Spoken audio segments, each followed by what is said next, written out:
নমস্কার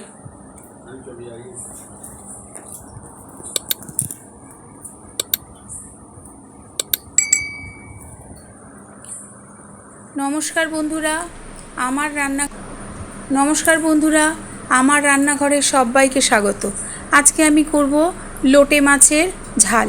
এই জন্য আমি 500 গ্রাম লোটে মাছ ভালো করে কেটে ধুয়ে জল ঝরিয়ে এর মধ্যে পেঁয়াজ কুচি, টমেটো কুচি, রসুন, কাঁচা লঙ্কা বাটা, হলুদ গুঁড়ো, নুন, জিরের গুঁড়ো আর একটু সর্ষের তেল দিয়ে ভালো করে হাত দিয়ে মাখিয়ে রাখবো, রেখে খানিকক্ষণ রেখে দেবো। এদিকে ফ্রাইং প্যানে বেশ খানিকটা তেল গরম করে তার মধ্যে আমি মাখানো মাছটাকে দিয়ে দেব।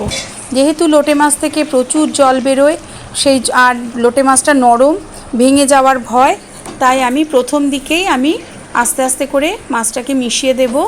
তারপরে গ্যাসটাকে সিমে করে দিয়ে 15 মিনিট মতো আমি বসিয়ে রেখে দেব।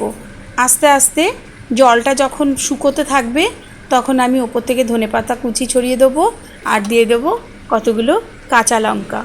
যখন নাকি জলটা একেবারেই শুকিয়ে তেল ছাড়িয়ে আসবে তখন এটা আমি গ্যাসটা নিভিয়ে দেব।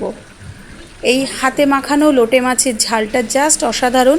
আমরা তো সবসময় লোটে মাছের ঝুড়োটাই খাই, কিন্তু এই মাছটা খেয়ে দেখো বন্ধুরা, খুব সুন্দর লাগে গরম ভাতে, জাস্ট ফাটাফাটি।